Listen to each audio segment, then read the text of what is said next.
Bismillahirrahmanirrahim. Assalamualaikum warahmatullahi wabarakatuh. Jumpa lagi di Has Channel dengan sahabat lama. Saya undang khusus untuk bisik-bisik politik tentang kenegaraan.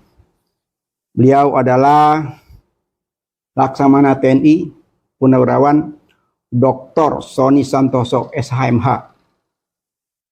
Beliau sampai saat ini masih dosen pasca sarjana 4 Medan ya.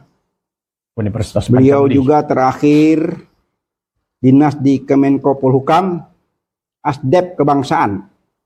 Wah, ini di era 3 menteri nih ya. Ya. 3 menteri Menko ya. Pak Joko Suyanto, sahabat saya juga. Pak Tejo juga sama. Satu lagi Luhut Binsar Panjaitan. Ya. Masya Allah.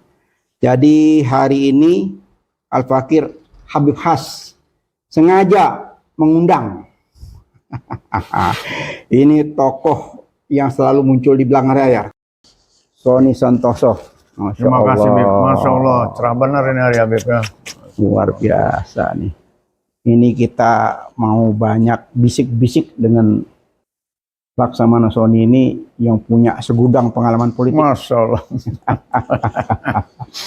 Nah, jadi saya juga dalam kesempatan yang berharga ini, kami dari LSMPIS memberikan apresiasi seluruh pengurus dari Sabang sampai Merauke, semua kontak mengucapkan apresiasi yang setinggi-tingginya kepada Pati TNI Polri Purnawirawan yang tanggal 6 lalu itu merupakan tanggal yang sangat berharga buat kita, merupakan satu kebangkitan yang luar biasa yang belum terjadi di era sebelumnya. Jadi kami mengucapkan selamat dan sukses barakallah fi TNI Polri yang sudah terang benderang mendukung Anies Rashid Baswedan sebagai presiden. Alhamdulillah. Selamat Mas Ani. Terima kasih. Nah,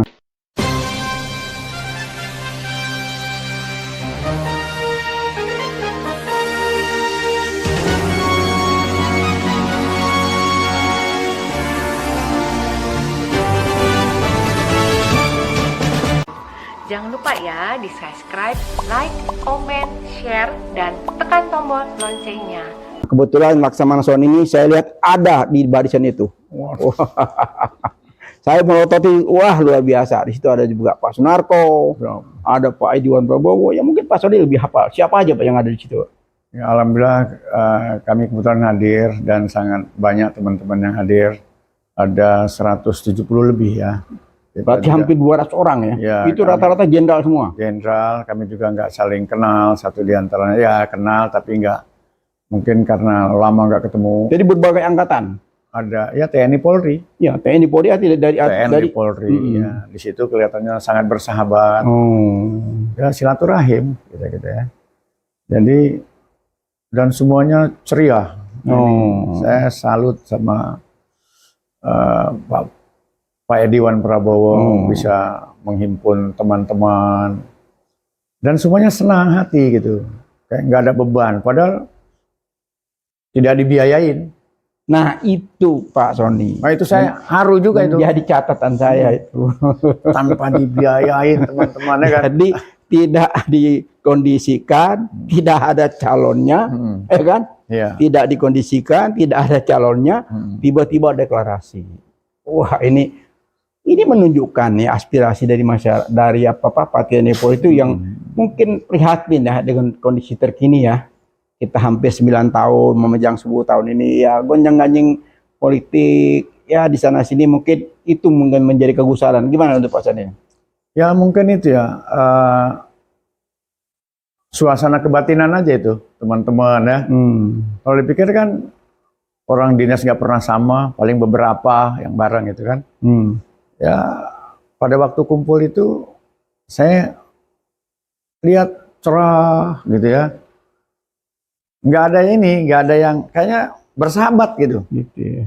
Jadi menunjukkan kompak lah gitu ya. Karena kita berangkat orang cuma dikasih tahu aja gitu kan. bisa kalau ada waktu, nah gitu. Oh. Bahkan kalau ada waktu ya yang ikhlas gitu kan, ngajaknya ikhlas, nggak ada ganggu pekerjaan, silakan datang. Jadi tidak ada semacam proposal, ada acara. Nggak ada. Kita acara gini, tuanya deklarasi, gitu aja. Untuk perubahan.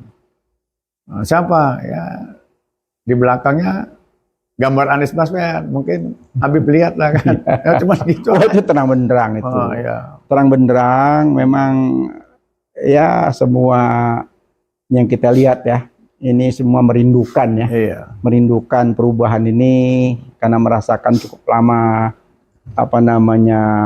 keprihatinan rakyat itu, tapi oleh rezim ini itu diabaikan begitu saja ya. Banyak sekali masalah-masalah, ketertiban, segala macam masalah, tapi dianggap angin lalu gitu loh. Sampai-sampai ya kita lihat sendiri kan, seorang Pangdam 7 Siliwangi yang masih aktif bersuara keras ya. Nah ini juga satu pertanda ya, itu satu pertanda ya yang tidak pernah terjadi sebelumnya. Nah itu gimana? Apa aja pas ini kira-kira bisik-bisik selama pertemuan itu sekitar hampir 200 orang kan lumayan banyak tuh. Kita nggak membahas tentang itu, tentang keberadaan Panglima itu, tapi beredar di medsos kan banyak ya, dari tanggapan kita juga kan saling mendengar lah gitu ya, apa komentar dari masyarakat, kan masyarakat banyak ya kan? Oh ternyata yang dikendaki seperti itu, jurdil, kan? Damai, tidak ada kecurangan, nah, kan itu, ini jangan ada lagi lah kecurangan. Statement dari Pak Kunto itu ya? Iya, jadi itu bagus juga ya. Panglima kan, Kodam kan komando daerah militer. Paling enggak itu udah mewadahi lah itu ya. Suara beliau itu udah bisa mencerminkan seorang Panglima mengatakan seperti itu, berarti merasa, ada perasaannya. Nah inilah kita minta sebagai pimpinan militer di satu daerah, ada ketegasan seperti itu untuk berbicara gitu kan. Ya mungkin ini yang bisa membangkitkan semangat, bukan semangat di TNI aja, tapi semangat kepada masyarakat yang ingin seperti apa yang diucapkan Panglima itu. Pemilu jangan curang, gitu kan ya. Pemilu harus jujur, harus adil. Ini yang harus dicermati sama kita semua, dan tentunya diapresiasi sama pimpinan Republik ini. Ya kan ya? Kan pimpinan Republik ini kan lambang negara. Oleh sebab itu harus bisa membuat satu pernyataan sikap juga, bahwa harus berani mengatakan besok pemilu itu ya seperti yang dibilang Panglima tadi itu. Nah, ini harus pemimpin bangsa harus begitu. Ya khususnya presiden ya. Wah apalagi presiden itu. Ibaratnya kalau presiden berucap harusnya ucapannya tuh seperti udah kitab itu. Kitab kan bahasanya udah bahasa konstitusi kan, kitab itu. Tapi belum terdengar tuh. Ya ini ini yang perlu tunggu itu. Ini yang perlu kita cermati juga ya. Kita tunggu-tunggu belum. Sudah dikritik ke sana sini, sudah begitu keras. Tapi kok santai-santai saja kayaknya. Mungkin belum kali. Mungkin belum. Jadi perlu apalah kan? Ya untuk membuat satu statement, apalagi kepala negara kan, yang seumur saya nih, sama kita nih kan, umur 60 tahun ini kan, yang udah mendekati kuburan. Jadi udah zaman udah begitu canggih gitu kan, udah nggak bisa lah kita mau bicara ya gimana ya. Harus ada ruhnya itu seorang pemimpin itu. Ya memang kita lihat ya, kita lihat sendiri ya kenyataan ya, fakta lapangan ya, bukan apa namanya, bukan apa namanya asal ngomong ya, karena kelihatan sekali apa namanya kekuasaan TNI itu masih mau tetap bertahan dengan segala macam cara. Itu mungkin kegundahan ya, kegundahan dari Patih TNI Polri itu ya melihat kenyataan gitu loh, yang saat ini itu masih tetap euforia dengan caranya, dengan tekan menekan, dengan sandra menyandra, sehingga hampir semua partai itu tersandra. Ya ini problem bangsa kita. Jadi mungkin gini Bib ya, buat kami khususnya TNI gitu ya, di Polri juga, kalau jabat nggak lama-lama itu, paling lama 2 tahun, 1 tahun lebih udah harus ganti. Itu biasa kalau di TNI Polri. Ya tapi beda terjadi di rezim ini Pak. Hah? Jadi agak beda. Kemarin-kemarin itu kan senioritas itu tidak terakomodir dengan baik ya kalau saya lihat ya, terutama di kepolisian ya. Yang tadinya tuh apa namanya ada Wanjakti ya, macam apa tuh kayaknya nggak berfungsi gitu loh. Ujuk-ujuk jadi gitu, ujuk-ujuk jadi gitu loh. Tidak ikuti prosedur yang yang pangkatnya lebih tinggi, lebih senior, mesti kan didahulukan, giliran gitu loh, gantian gitu loh. Itu tidak terjadi, sehingga timbul kecemburuan. Sama juga halnya mungkin di TNI saya kira ada. Tapi ini mungkin ya sekarang seperti itu, insya Allah ke depan ya itu tadi kan perubahan, memperbaiki ya kan ya. Ya harusnya kita ini legowo kalau ada yang kritik gitu kan. Jangan tabu terhadap kritik. Kritik kan membangun ya kan. Jangan kalau ada yang kritik, wah ini nggak bener, nggak boleh. Biasa orang dikritik kan rakyat banyak. Iya, kan itu kritik kan bagian daripada kontrol ya. Kontrol harusnya. Seharusnya begitu dikritik oleh seorang Kunto, Panglima apa namanya Siliwangi, di backup juga oleh ayahnya ya, mantan wakil presiden yang ikut ngomong, jangan ditekan-tekan katanya. Karena waktu itu ada indikasi kuat salah satu capres yang dukungan Pak Soni ini tidak boleh ikut. Oh gitu? Iya. Waduh, saya belum sejauh itu ya. Iya, ini contoh nih, terang-terangan Sofyan Wanandi bilang, ini maunya kita hanya 2 pasangan saja. Gitu. Jadi kepengennya itu 2 pasangan. Alasannya? Nah itu yang nggak jelas gitu loh, kayak negara punya dia aja. Wah nggak boleh gitu harusnya. Iya, seharusnya kan ini kan kehendak rakyat, pesta rakyat. Ini nggak, ini kita maunya hanya 2 pasangan aja. Loh, kenapa harus dibatasi? Konstitusi tidak mengatur hal seperti itu gitu loh. Nah memang ada indikasi kuat. Contoh masalah Muldoko di Mahkamah Agung sampai hari ini belum tuntas. Masalah lain-lainnya lagi, masalah yang mentersangkakan Anies juga sampai detik ini juga belum clear ya. Masih ada aja problem yang seharusnya itu ya tidak perlu terungkap lagi di publik ya. Gitu. Tapi saya pikir nanti para pemimpin udah ini ya. Makanya saya pernah menyampaikan siapapun pemimpin ini pertama sekali mengurangin angkuh. Iri, dengki, dendam, sombong. Ini yang parah ini serakah. Nah, kalau orang udah terbelenggu dengan sifat-sifat yang ini, terlalu kuat, dominan, sepertinya manusianya tidak akan pernah mati. Wah, ini yang bahaya kan. Nah, kalau kita sadar bahwa cepat atau lambat dia akan datang. Mungkin nggak terjadi seperti yang Habib sampaikan tadi itu.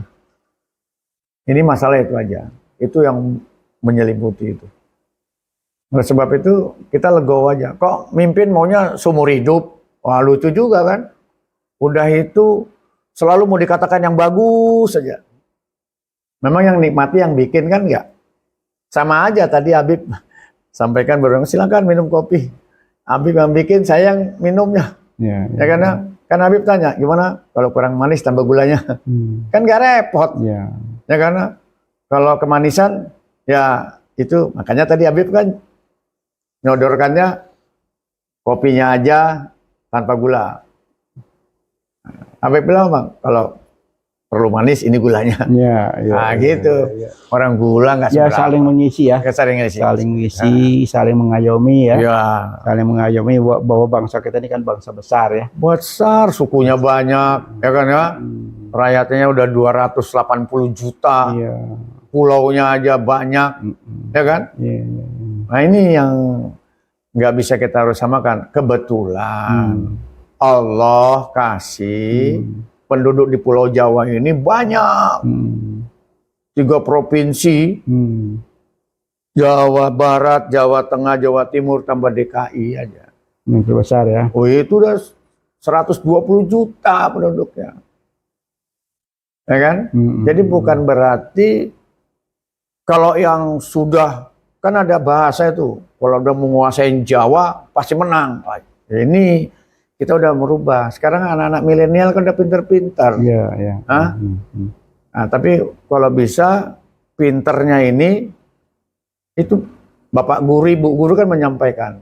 Kalau udah ngajar itu apa? Kognitif, psikomotorik, afektif.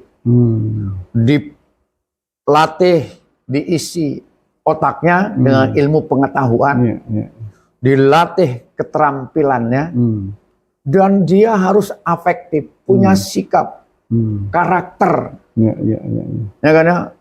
Jadi unggah-ungguhnya harus jelas. Kalau di tentara sederhana kok, dididik supaya menjadi tentara yang tanggap, tanggon, terengginas. Kalau bahasa guru, head, heart, hand.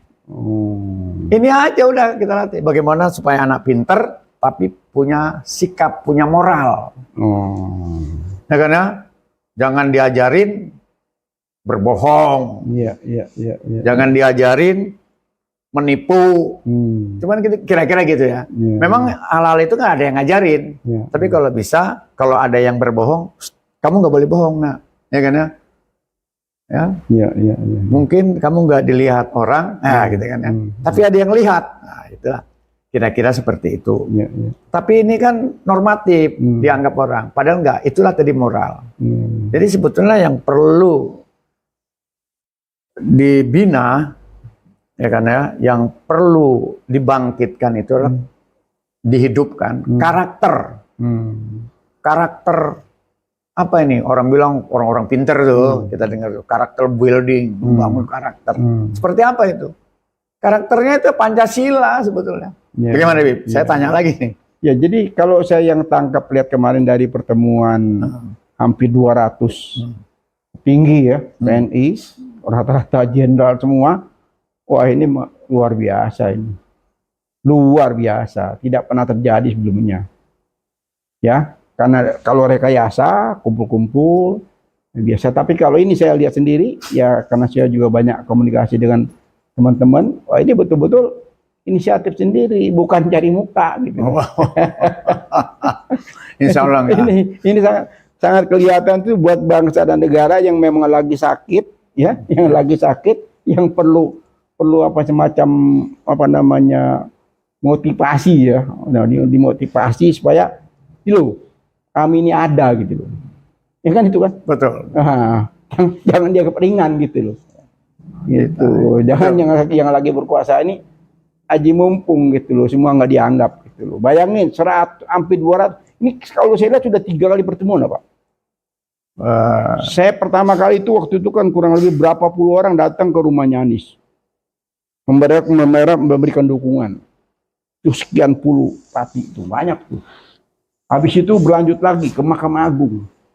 Ke Mahkamah Agung juga lumayan banyak tuh. Kalau nggak salah itu hampir 100 itu.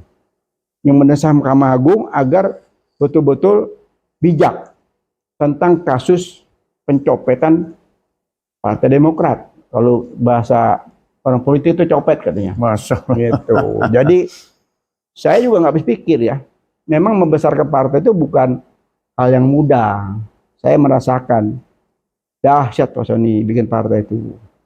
Selain uang, tenaga itu luar biasa. Banyak sekali yang terlibat. Jadi begitu ada orang ujuk-ujuk masuk tiba-tiba mendeklarasikan diri sebagai ketua partai dengan segala macam cara, ya itu betul-betul menyakitkan gitu loh. Untung aja tidak terjadi keributan yang fisik ya. Itu kita lihat itu. Nah, di situlah kalau saya lihat Demokrat ini di situ walaupun banyak jenderalnya, banyak, tapi mereka wise. Mereka hadapi itu dengan ya dengan beberapa kali sidang ya.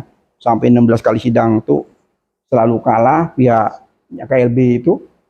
Tapi tetap aja masih ngotot juga ke Mahkamah Agung gitu loh. Nah, ini yang menjadi satu keprihatinan LSM Peace ya. Kita selalu berulang-ulang kita mengkritisi tentang hal terburuk ini gitu loh. Nah, saya juga yakin pertemuan kemarin juga diantaranya ada yang kesel masalahnya juga mungkin ya. Gimana menurut Pak Sony? Insya Allah ya, saya dengar aja sih ya, dengar di medsos baca ini. Nggak di pertemuan kemarin tuh, konsensus itu kan pasti nggak terlalu membahas itu ya, tapi itu optimis itu bisa terselesaikan karena pasti ada musyawarah. Ini kan semuanya kan orang-orang yang beradab ini, ya kan ya. Kita ini kan kemanusiaan yang adil dan beradab semua nih. Yang ngumpul kemarin, yang di luar sana kan belum tentu. Enggak, ini kan bangsa Indonesia, jadi intinya kalau yang kemarin saya angkat jempol luar biasa. Ya itulah kemanusiaan yang adil dan beradab lah. Ya. Jadi kita harus optimis, di situ ya, bahwa bangsa Indonesia ini adalah manusia-manusia yang memiliki nurani, ya kan ya, karakter yang kemanusiaan dan beradab. Harus optimis karena itu cikal bakalnya republik ini ya kan ya didirikan oleh orang-orang ya kan the founding father kita yang mempunyai nilai-nilai kemanusiaan yang adil dan beradab. Nah, saya tanya balik nih. Menurut Pak Sony dan kawan-kawan ya, Pati Jenderal TNI Polri itu kenapa sih kok dukung Anies? Ada apa sih? Apa sih kehebatan seorang Anies Baswedan sehingga perlunya mengumpulkan ratusan orang tanpa disuruh, tanpa difasilitasi, tiba-tiba beberapa kali ketemu, terakhir sampai 200 orang terpanggil ya, jiwa ya apa sebetulnya Pak Sani? Yang terlihat ya ke depan ini tentang koalisi perubahan ini. Mungkin ini saya ya. Ya mungkin Pak Sani bisa mewakili. Kalau saya bilang gini, teman kemarin ya. Pasti kan teman-teman itu kan ya namanya udah Pati kan punya pemikiran, ya kan ya, yang dibarengan dengan semangat kejuangannya. Dia pasti punya rekam jejak dong ya, ya kan? Rekam jejak dan fakta-fakta gitu. Pasti itu, kalau nggak akan diucapkan itu, pasti ada ini dong, ya kan? Kalau orang pinter tuh, orang-orang kampus, ya karena mahasiswa-mahasiswa yang bilang speak by data, gitu. Karena anak-anak kampus kan gitu, yang anak-anak kuliah itu, ya kan ya, yang pinter-pinter itulah. Kalau tentara biasa-biasa aja pinter. Tapi saya yakin juga by data juga lah. Oh iya, makanya memberikan dukungan itu nggak mungkin ujuk-ujuk kan. Kalau tentara suka nyatet-nyatet aja. Ya kan ya, nyatet itu. Sepengetahuan saya juga banyak bergaul dengan teman-teman. Wah, banyak saya dari mulai zaman reformasi itu dengan Suwarno Adiwijoyo tuh. Wah, apalagi itu orang kalau udah hebat lah gitu. Itu senior saya tuh, mentor saya nulis buku tuh. Zaman beliau itu kita belum jadi tentara itu ya, iya, hebat itu. Waktu mendirikan PAN tuh beliau kan minta pensiun dini ya.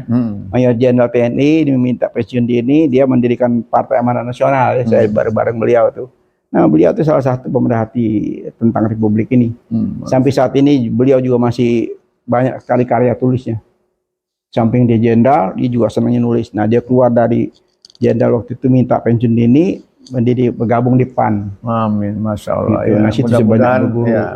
Jadi keprihatinan seorang jenderal itu kalau saya lihat dari segala bidang yang disoroti semua tuh, amanannya, industrinya, pengawasan daerah, pengawasan secara keseluruhan.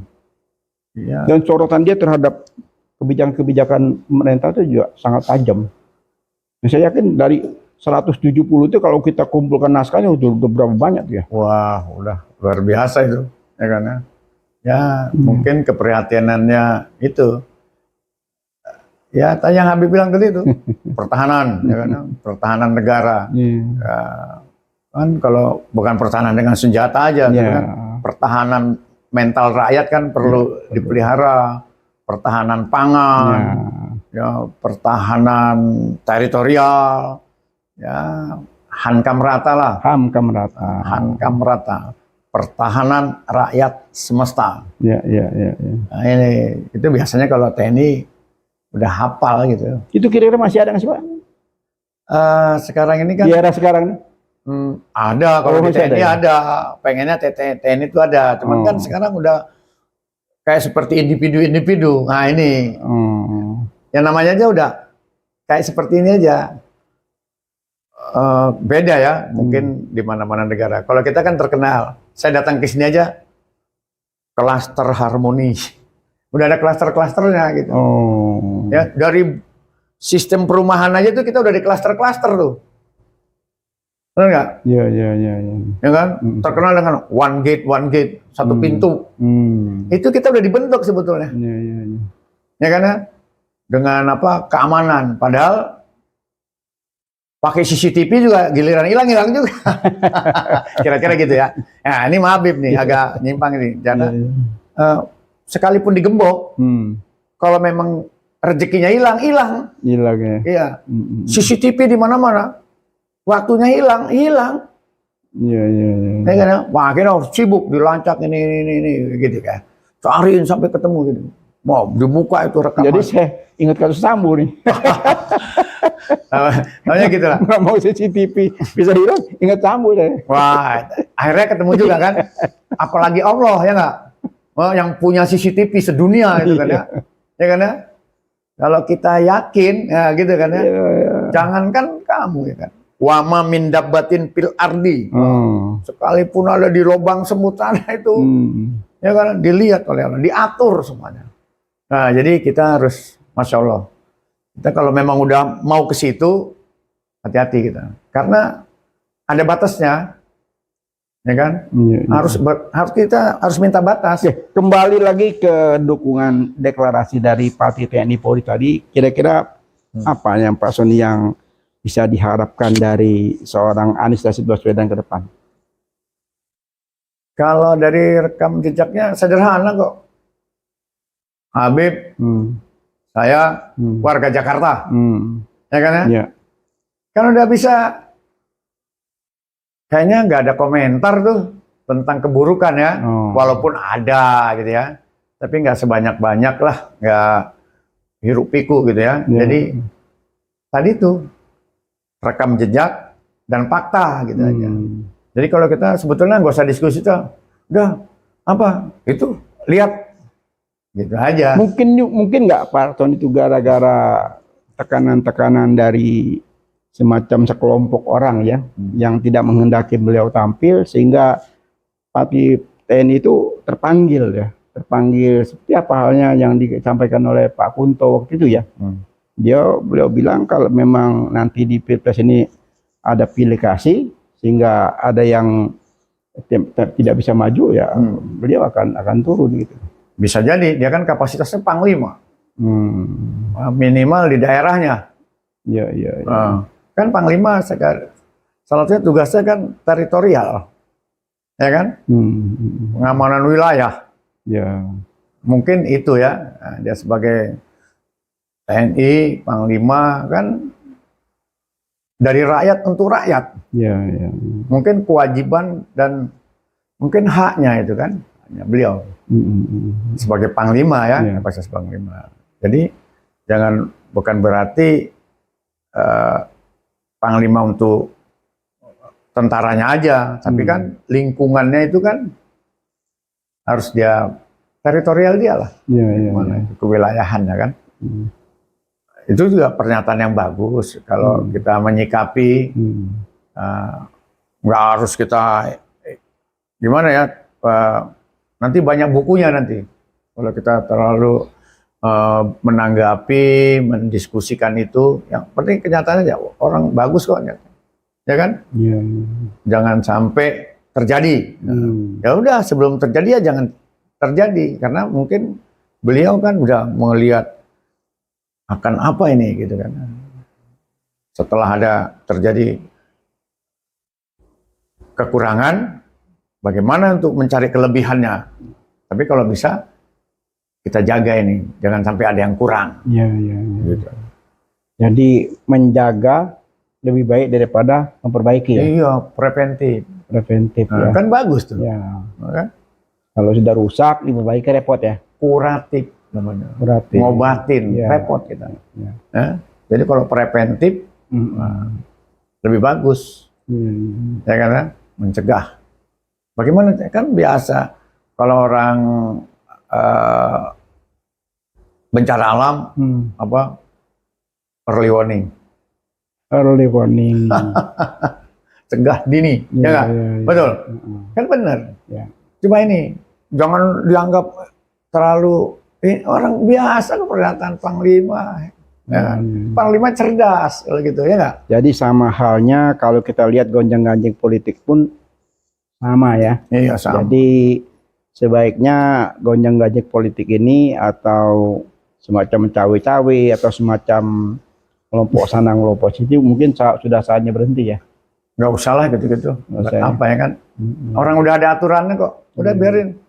Ini kan masih kepengen itu. Ya. Jadi keinginannya banyak banget gitu. Ya saya khawatirnya yang kepengennya cuma pemodal ya.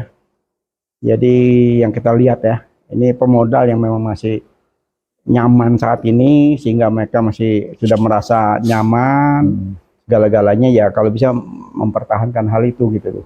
Nah sayangnya ya petugas partai tadi kan kembali ke petugas partai. Ya mungkin tugasnya belum selesai ya. Sehingga masih ada tugas-tugas tambahan yang dia mesti perjuangan gitu loh.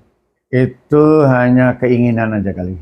Keinginannya. Iya. Atau ada apa? Kalau Habib ngajarin saya ekstrinsik. Nah, apa? Syahwat politik. Syahwat politik ekstrinsik. Dorongan dari luar. Jadi mungkin ada yang ngedorong gitu ya. Padahal pribadinya udah enggak. Ya kan ya? Iya. Mau apa sih? Mau kemana sih? Ya kan ya? Ya di situlah Pak, di situ yang saya lihat suatu kebangkitan ya, kebangkitan apa namanya emosional ya, kebangkitan emosi yang melihat situasi ya, situasi kita ini kan sudah diambang apa namanya kalau ini apa itu udah membara Pak, situasi politik sudah membara, kita khawatir ya, kita khawatir membara ini jangan sampai apa namanya menjadi betul-betul terbakar gitu. Nah, jadi kita bahas tentang situasi politik yang membara setelah iklan berikut ini. Akhiri wabillahi taufik wal hidayah. Wassalamualaikum warahmatullahi wabarakatuh.